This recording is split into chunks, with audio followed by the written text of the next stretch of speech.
Good afternoon, guys. My name is Adil, I'm Melissa. I'm Francisco. Aileen. and we worked with the Brevard County Zoo on their oyster restoration project in the Indian River Lagoon. So the problem is the Indian River Lagoon is very polluted. Like a lot of rivers around it has too much nitrogen because of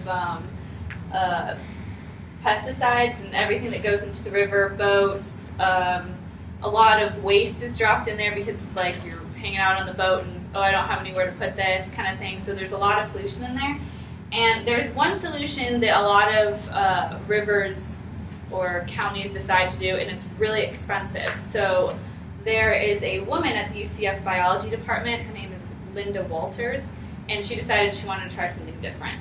So she partnered with Brevard Zoo to come up with a different solution that is not that expensive, but much more time consuming. And it deals with oysters. Oysters, it says this on the other side, but it's kind of amazing, can filter through 50 gallons of water a day, and that they can do that for 20 years and not be like stressed out. So that's like the minimum they can do, and it's amazing. So they, well, it's the Alright. no, go back. Okay, yes. So they have been doing things dealing with oysters, but they ignored the problem for a really, really long time because no one seemed to care. They just stopped swimming in it and like drinking the water and everything like that. But then when the manatees, pelicans, seagrass, especially seagrass for some reason, everyone's crazy about seagrass, and dolphins and fish started dying, they were like, maybe I should look into this. And then another thing is, everyone knows what red tide is, right? They got something like that, and it was really intense. So everyone had a lot of allergic reactions to it. So that's when they decided to look into it. It's like a allergy bloom, and like you can't. It's like sniffling, and you're like crying. It's really bad. Well, where I'm from. Now we're on the solution. The project started in about 2014, and what they're doing is first they're gathering they try to gather a large number of oysters from they actually have people that will come in from personal oyster gardens, or people that will fish for their own oysters as either a living or a hobby, and they'll try to get as many as they can. They actually have 350 households participating from this past spring, and 800 show interest. So it is actually gathering more interest, which is really good because it's one of those things that needs a lot of people to help it really come together. What we are trying to do is build live oyster reef constructions, and sorry, lost my train of thought. So what this will often entail is taking live oysters with some dead shells, so that you'll have a few live oysters stimulating the colony at first, and that the old shells will allow newer oysters to come into the area and take up the older shells.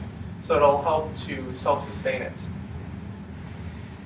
And it's important because, like they said, one of the main issues at it was Pelican Reef, right? Was that they were losing a lot of endangered seagrass from the area that helped with a lot of the wildlife.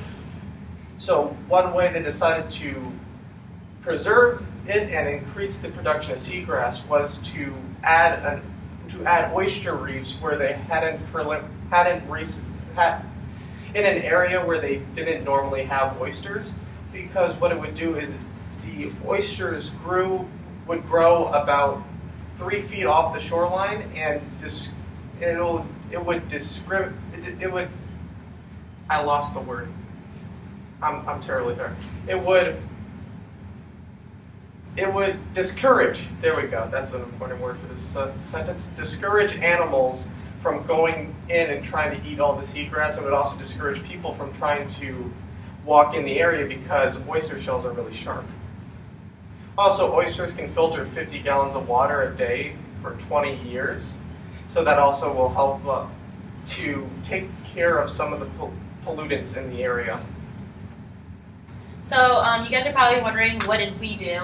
So we went over to one of the rivers where they were doing this, And we basically spent the whole day right here on this tarp, except for Francisco, he was mainly in the water.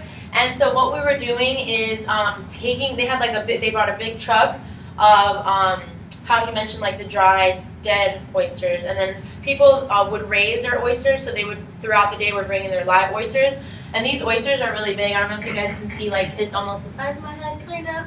And they range in size, so some are bigger, some are small. So what we were doing is they would have them in mesh bags, and no, they would come and weren't in mesh bags, so we were putting them in mesh bags. And the way we would do it, we would fill the bucket up with all of the oysters, and then so one person, this is a two-man job, one person would be pouring the bucket, and another person would be holding this tube just to make sure over the mesh bag that they're getting in. It can be difficult because sometimes we overfill the mesh bags, sometimes it wasn't enough, you kind of have to restart, and then if they're too big, you kind of have to, like, in a nice way, break them to make them fit. And we spent most of the day doing that and just filling wheelbarrows. Anytime that a wheelbarrow was full is when they had 12 mesh bags, and then they'd wheel it over to the lagoon where Francisco lives. So I already mentioned how we were bagging. So this is kind of pictures just showing where the bags would go. So here's a wheelbarrow and filled with 12 mesh bags. And this is Aileen, and she's helping with pouring into the bucket. And then this is kind of the process of putting it into the river. And so I don't know if you want to explain like what was going on in the river. Basically what happened is, what we do is we take about 12 bags at a time, and we put them into this canoe so that we could get around the Bay Area, because they were really heavy bags, and also, like I said, the oyster shells are sharp, so we didn't want a lot of people cutting themselves. So we put them in the boat, and we help pull the boat to the designated area where we'd be building the reef. And what we do is to make the reef, you have 2 rows of 6 mesh bags, and then what you do is you put another 2 rows on top of those so that there's like a nice foundation. And what you have to be careful for is, because some of the bags are so full, you have to make sure you kind of like shimmy them down so that all the oysters are in the water, because if any of the oysters are above the surface of the water, they just die in a few days because they wouldn't have any oxygen or whatever. So, and you had to be very careful going about this, because even though I had gloves, like the gloves would like snag against the shells and stuff, so luckily I didn't get cut up, but it was still like difficult moving the shells around, because once they're in the bags, they're very hard to move. The beautiful part about this project, and one of the main reasons why we chose it, was because of the tangible impact and immediate impact it has on the environment. Basically, like they said, you took a 6x2 row of oysters, and this is the Indian River, the Mosquito Lagoon, and like this is a completed reef, and if you can see, those are all the oyster reefs that people have created over the years. And what that does is it lowers the nitrogen and phosphorus levels in the water, and that's basically a measurement of water quality and if you can drink it. But another important thing that does is there's certain species of phytoplankton that can't live if there's not correct levels of nitrogen and phosphorus. And phytoplankton is, if you guys have seen the food pyramid, it's on the bottom of the food pyramid. So it supports krill, shrimp, and so the krill and the shrimp, they use the oysters as habitats, and that protects them from their predators. And they were talking earlier of how the seagrass didn't grow. So basically what would happen is the boats would pass by, and they'd create these wakes or waves that would shift the oysters just a little bit, and eventually it'd pile up in huge dead layers of oysters, and it would block the seagrass from growing. So basically what they did was they took a big, huge crane in this lagoon, and they picked up all the oyster shells, and that's what they used in the bags, the dead shells. So they reused all those dead oyster shells to create new reefs. And oysters, the oyster reefs hold the soil in place, so the shoreline doesn't erode as much.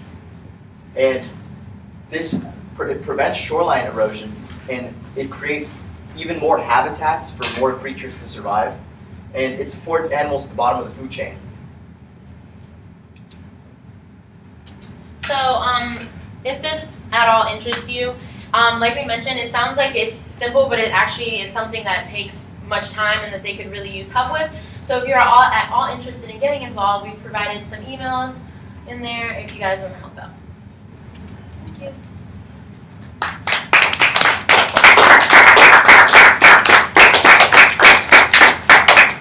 Any questions?